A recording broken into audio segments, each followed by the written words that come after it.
नमस्कार। आज हम एक ऑडियो बुक से निकले बहुत ही दिलचस्प विचार को थोड़ा गहराई से समझेंगे। हाँ, नमस्कार। विचार ये है कि हम अनजाने में वो नहीं पाते जो हम चाहते हैं, बल्कि अक्सर वो पाते हैं जिससे हम डरते हैं। क्या वाकई ऐसा हो सकता है कि हमारा ध्यान, हमारे वो गहरे डर हमारी हकीकत बना रहे हों? चलिए इसी पर बात करते हैं। बिल्कुल। तो जो स्रोत है उसका एक मुख्य सार ये निकलता है कि हमारी ऊर्जा वो अनजाने में ही हमारे ध्यान की दिशा में बहती है। हाँ। मतलब जब हम लगातार डर या कमी या किसी संघर्ष पर ही टिके रहते हैं तो अनजाने में हम उसी डर को पोषित कर रहे होते हैं, उसे ऊर्जा दे रहे होते हैं। सही बात है। और यहीं पर वो अदृश्य वेदी वाली बात आती है। हाँ। ये कोई असल की वेदी नहीं, मंदिर या मूर्ति नहीं, बल्कि हमारी ऊर्जा का वो केंद्र है, वो फोकस पॉइंट जिसे हम लगातार अपना ध्यान देते हैं। अपनी भावना है, अपना दोहराव। अच्छा। और हमारा जो अवचेतन मन है वो तो जज करता नहीं, सही गलत देखता नहीं है, वो बस उसी चीज को बढ़ाता जाता है जिसे हम नियमित रूप से फीड करते हैं। जैसे फ्लोरेंस कोविल्शिन ने कहा था कि इंसान वही पा सकता है जिससे वो खुद को पाते हुए देख सकता है, महसूस कर सकता है। बिल्कुल। तो मतलब जिस चीज पर हम लगातार ध्यान टिकाते हैं वो हमारे मन में एक तरह से पूजनीय सी बन जाती है। हाँ, एक तरह से कह सकते हैं। और यहाँ तक कि हमारे मस्तिष्क का एक हिस्सा है रेटिकुलर एक्टिवेटिंग सिस्टम यानी RAS जी। वो हमारे आसपास की दुनिया को स्कैन करके हमें वही चीजें दिखाता है जो हमारे मुख्य विचारों से मेल खाती हैं। हाँ, वो फिल्टर की तरह काम करता है। बिल्कुल। जैसे वो उदाहरण है ना कि नई गाड़ी खरीदने का सोचो तो अचानक वो गाड़ी हर जगह दिखने लगती है। हाँ, बिल्कुल क्लासिक उदाहरण है। तो ये एक ध्यान का लूप बन जाता है। ध्यान गया, फिर उसकी पुष्टि हुई, उससे विश्वास बना, भावनाएं जुड़ी और फिर वापस ध्यान उसी चीज पर। उसी डर को मजबूत करता जाता है ना? हाँ, बिल्कुल। और ये प्रक्रिया धीरे धीरे पता भी नहीं चलता हमारी पहचान को आकार दे देती है। कहते हैं ना, पहचान एक आईना है। हम असल में वही बन जाते हैं जिसका हम रोज अभ्यास करते हैं, चाहे वो आत्मविश्वास हो या फिर असुरक्षा। सही। और इसमें न्यूरोप्लास्टिसिटी का सिद्धांत भी फिट बैठता है कि हमारा मस्तिष्क लगातार दोहराव के आधार पर खुद को बदलता है, रीवायर करता है। अच्छा। तो इसलिए पुरानी नकारात्मक पहचान से लड़ने की बजाय शायद ज्यादा अच्छा यह है कि नए सकारात्मक विचारों और एहसासों को चुनें और उनका अभ्यास करें रोज। अभ्यास। और जब पहचान बदलने की बात आती है तो ये समझना भी जरूरी है कि अवचेतन मन समझता क्या है, मतलब कौन सी भाषा। हाँ, ये बहुत जरूरी पॉइंट है। स्रोत यही कहता है कि वो शब्दों से ज्यादा भावनाओं की भाषा समझता है। बिल्कुल। नेविल गॉडार्ड का वो मशहूर कोट है ना, महसूस करना ही रहस्य है, फीलिंग इज द सीक्रेट। हाँ, हमारी जो अंदरूनी भावनात्मक स्थिति होती है, चाहे वो डर और शक की हो या फिर प्यार और भरोसे की, वो एक बहुत शक्तिशाली संकेत भेजती है बाहर। और हम आकर्षित भी वही करते हैं जैसा हम महसूस करते हैं, न कि सिर्फ वो जो हम ऊपर ऊपर से चाहते हैं। अच्छा, तो इसे कह सकते हैं संरेखण से आकर्षण, मतलब अलाइनमेंट। हाँ, बिल्कुल। Attracting from alignment.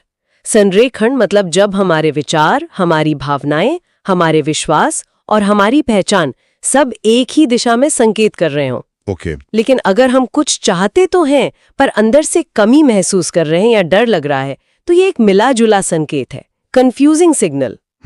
ये कुछ क्वांटम एंट्रेनमेंट जैसा है, जैसे एक तार की फ्रीक्वेंसी दूसरे को प्रभावित करती है।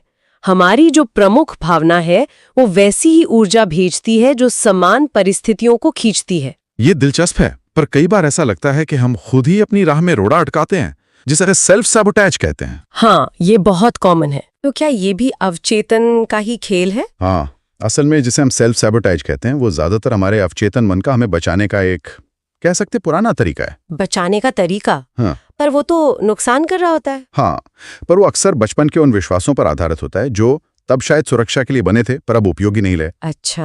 अवचेतन मन को जानी पहचानी चीजें पसंद है, भले ही वो थोड़ी दर्दनाक हो, क्योंकि अनजान उसे ज्यादा डरावना लगता है। कंफर्ट जोन, भले वो अनकंफर्टेबल हो। एग्जैक्टली।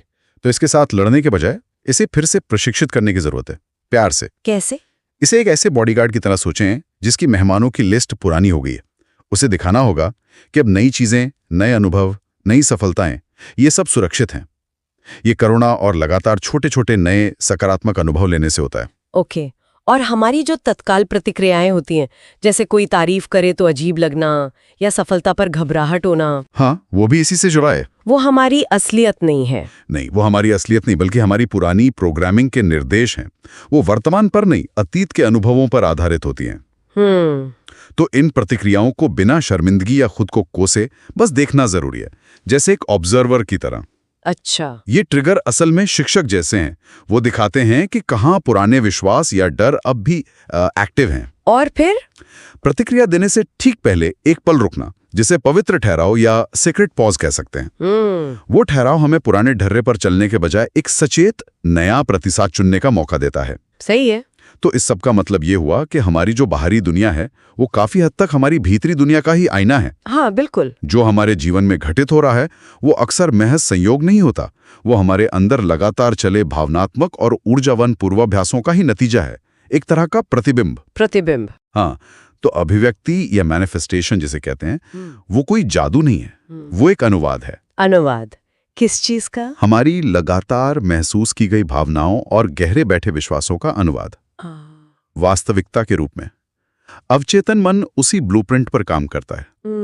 तो असली सवाल ये नहीं कि मुझे क्या चाहिए, बल्कि शायद यह है कि मैंने अपने अंदर किस तरह की भावनात्मक दुनिया को सामान्य बना लिया है। ये सोचने वाली बात है। हाँ, तो सार यही निकलता है कि हमारी हकीकत सिर्फ हमारी इच्छाओं से नहीं बनती।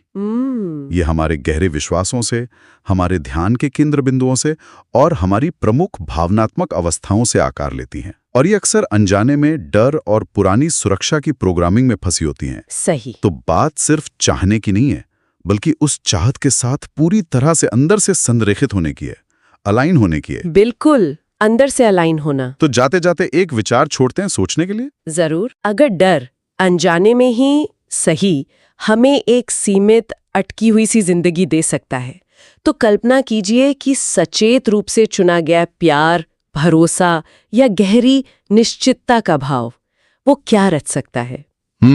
शक्तिशाली सवाल है। अगली बार आप अपने अंदर कौन सी कहानी दोहराना चुनेंगे?